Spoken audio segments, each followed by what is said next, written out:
نحمده ونصلي ونسلم على رسوله الكريم سورة الکہف آیت نمبر 95 اعوذ باللہ من الشیطان الرجیم بسم اللہ الرحمن الرحیم قال ما مکنی فیہ ربی خیر فاعینونی بقوة۔ ذوالقرنین نے کہا میرے پروردگار نے جو اقتدار مجھے دیا ہے خیر، وہ بہت بہتر ہے، فَأَعِينُونِي بِقُوَّةٍ، لہذا تم میری طاقت کے ساتھ مدد کرو، اجعل بینکم وبینہم ردما، کہ میں تمہارے درمیان اور ان کے درمیان ایک مضبوط دیوار بنا سکوں۔ آتونی زبر الحدید، تم میرے پاس لوہے کی چادریں لے آؤ، حتی اذا ساوا بین الصدفین، یہاں تک کہ جب وہ دونوں پہاڑوں کے سروں کے برابر ہو گئے، قال انفخوا، ذوالقرنین نے کہا آگ دہکاؤ، حتی اذا جعلہ نارا، یہاں تک کہ جب اس دیوار کو انگارہ کر دیا، قال آتونی افرغ علیہ قطرا، تو کہنے لگے کہ میرے پاس پگھلتا ہوا تانبا لے کر آؤ، افرغ علیہ، کہ میں اس کے اوپر انڈیل دوں۔ فما استطاعوا ان یظہروا، نتیجتاً یاجوج ماجوج کو اس پر چڑھنے کی طاقت نہ رہی، وما استطاعوا لہ نقبا، اور نہ ہی انہیں اس میں چھید کرنے کی، نقب لگانے کی طاقت اور قدرت رہی۔ قال ھذا رحمۃ من ربی، ذوالقرنین نے کہا یہ میرے پروردگار کا رحم و کرم ہے، اس کی رحمت ہے۔ فَإِذَا جَاءَ وَعْدُ رَبِّي، لیکن جب میرے پروردگار کا وعدہ پہنچے گا، جَعَلَهُ دَكَّا، تو وہ اس کو گرا کر برابر کر دے گا۔ وَكَانَ وَعْدُ رَبِّي حَقًّا، اور میرے پروردگار کا وعدہ برحق ہے، سچ ہے۔ ذوالقرنین جب تیسرے سفر پہ تھے تو وہاں ایک قوم نے آ کر یہ شکایت کی کہ ایک قوم ہے یاجوج ماجوج جو ہمیں لوٹ مار، جس کی وجہ سے ہمیں لوٹ مار کا سامنا کرنا پڑتا ہے، تو اس سے جان چھڑا دیں، بدلے میں ہم آپ کو مال دیں گے۔ یہاں تک بات مکمل ہوئی تھی۔ ذوالقرنین نے کہا کہ ما مکنی فیہ ربی خیر، بھئی مجھے تمہارا مال وال نہیں چاہیے، اللہ نے جو اقتدار، جو طاقت اور جو مال و اسباب مجھے عطا کر رکھا ہے وہ بدرجہ بہتر ہے، مجھے آپ کے تھوڑے سے روپوں کی یا تھوڑی سی چیزوں کی، مال و متاع کی ضرورت نہیں ہے۔ ہاں البتہ اگر مجھے کسی چیز کی ضرورت ہے تو فَأَعِينُونِي بِقُوَّةٍ، افرادی قوت مجھے چاہیے، طاقت سے میری مدد کرو، ایسے رجال، ایسے بندے مجھے دو کہ جو یہ کام کر سکتے ہوں۔ مال و اسباب تو میں لگا لوں گا، سارا کچھ میں کر لوں گا، افرادی قوت مجھے چاہیے ہوگی۔ تو وہ افرادی قوت کے بارے میں انہوں نے کہا کہ اعینونی بقوہ، کہ طاقت سے میری مدد کرو تاکہ میں یہ کام کر پاؤں۔ اجعل بینکم وبینہم ردما، جب تم مجھے افرادی قوت دے دو گے تو پھر میں تمہارے درمیان اور ان کے درمیان ایک مضبوط دیوار قائم کر پاؤں گا۔ یہاں پر مفسرین نے لکھا ہے کہ جو اچھی حکومت ہوتی ہے، اچھی سلطنت ہوتی ہے، جہاں بادشاہ اچھا ہوتا ہے، اس کو اپنی رعایا کی فکر ہوتی ہے، تو وہ ان کو سہولیات فراہم کرنے کی فکر میں رہتا ہے، ان سے مال ہتھیانے کے یا مال جمع کرنے کے چکر میں وہ نہیں رہتا۔ اس کی یہ مثال ہے، اللہ نے ان کو اقتدار دیا تو اب وہ لوگ خود مال کی پیشکش کر رہے ہیں، تو وہ بادشاہ یہ کہہ رہا ہے کہ نہیں مجھے مال نہیں چاہیے، اللہ نے مجھے بہت کچھ دے رکھا ہے، اسباب بہت زیادہ ہیں، ہاں بس مجھے رجال دے دو، افراد مجھے مہیا کر دو تو یہ کام ہو جائے گا۔ اب آگے کچھ تھوڑا سا وہ جو عمل تھا وہ کیسے انجام پایا، اللہ رب العالمین نے اس کی نشاندہی کی۔ اب پورے تو اس کو حقیقت کو بیان نہیں کیا کہ وہاں بڑے بڑے لفٹر آئے یا کرینیں آئیں تو انہوں نے کیسے چادروں کو کیا، اس کا بیان تو نہیں ہے، لیکن جو بڑی بڑی چیزیں ہیں اللہ نے اس کا ذکر کیا ہے۔ شاہ فرمایا کہ آتونی زبر الحدید، کہ ذوالقرنین نے پھر افرادی کو وہ جب مہیا ہو گئی تو ان سے یہ کہا کہ مجھے لوہے کی بڑی بڑی چادریں لا کر دو۔ اب یہ سوالات کہ وہ لوہے کی چادریں کیسی ہوئی ہوں گی، وہ کیسے ہوا ہوگا، یہ چونکہ ہم اپنی آنکھوں سے دیکھ رہے ہیں بڑی بڑی ملیں لوہے کی تو ہمیں بات سمجھ میں آتی ہے اور ہمارے لیے سمجھنا آسان ہے، لیکن ایک ایسا شخص جس نے آنکھ کھولی ہو، اس کو بند کمروں میں ڈال دیا گیا ہو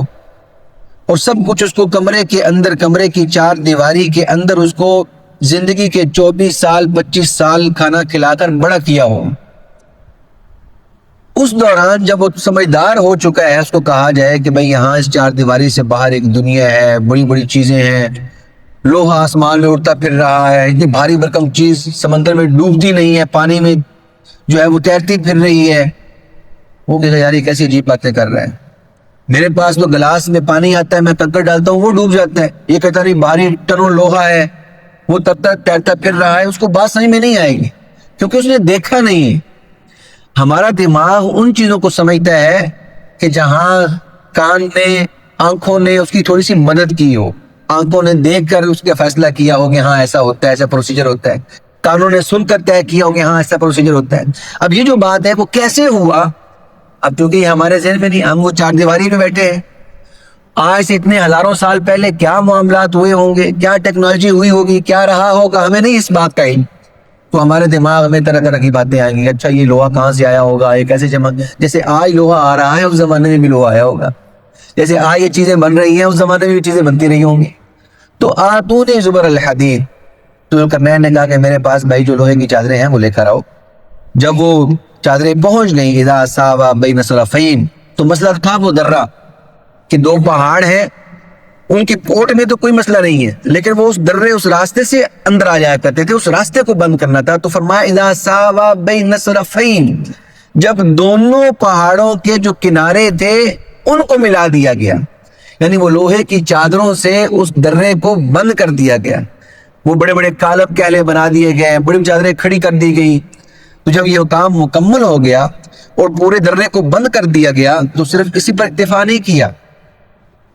قال انفخوا، اس میں ایسا انتظام رکھا گیا تھا، ایسی چمنیاں اس میں بنائی گئی تھی کہ جس سے آگ دہکائی جا سکے،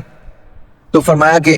انفخوا، اب تم لوگ جو ہے اس میں آگ دہکاؤ۔ اب وہ جو لوہے کی چادریں پہلے سے جمع ہو چکی ہیں اس میں پھر آگ دہکائی گئی، اور وہ آگ کس قدر، کتنے ٹیمپریچر پہ تھی، حتی اذا جعلہ نارا، اس کو جلتا ہوا انگارہ بنا دیا، پوری آگ کو، لوہے کی چادروں کو۔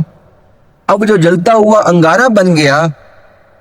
آتونی افرغ علیہ کی طرح، اب میرے پاس اس پہ پھر مزید کام یہ ہوا کہ وہ جو تانبا پاس موجود تھا، کہا کہ تانبا بھی میرے پاس پگھلا کر لاؤ، لوہا خود اتنا مضبوط،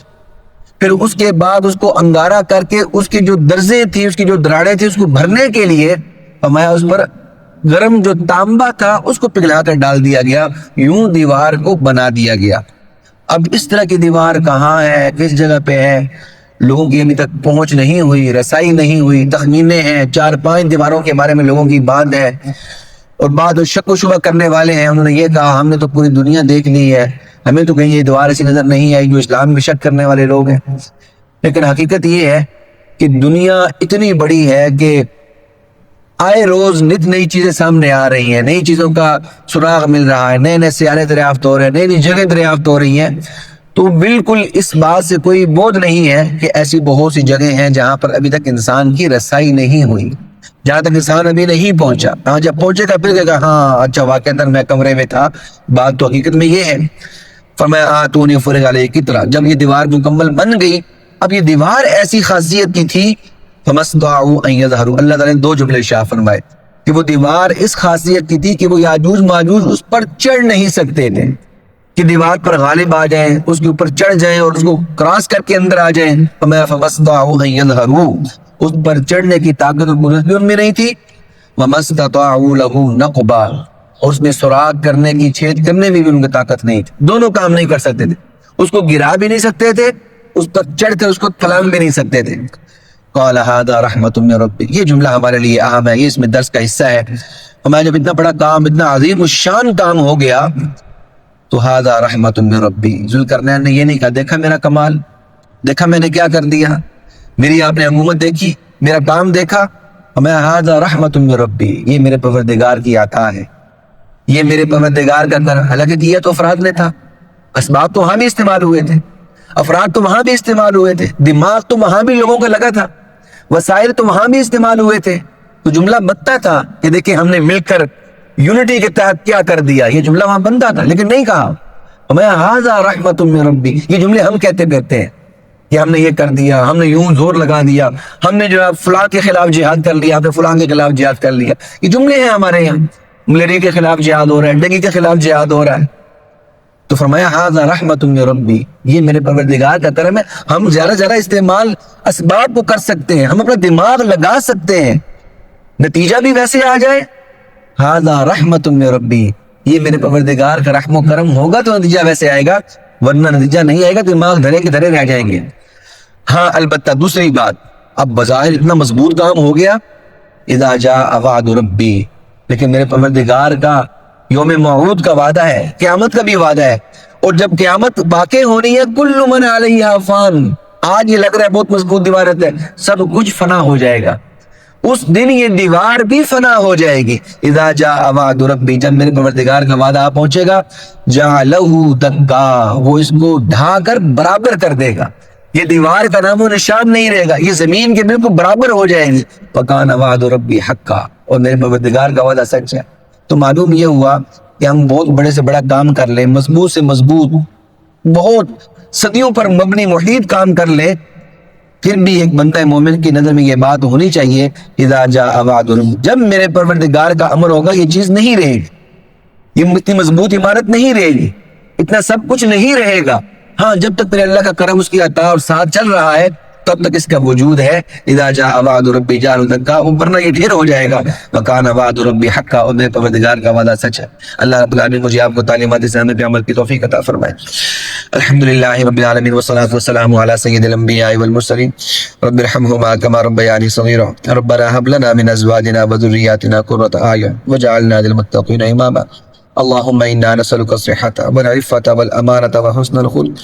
اللهم أرنا الحق حقا وارزقنا اتباعه، وأرنا الباطل باطلا وارزقنا اجتنابه. وصلى الله تعالى على رسوله النبي الكريم وعلى آله وأصحابه أجمعين. آمين برحمتك يا أرحم الراحمين.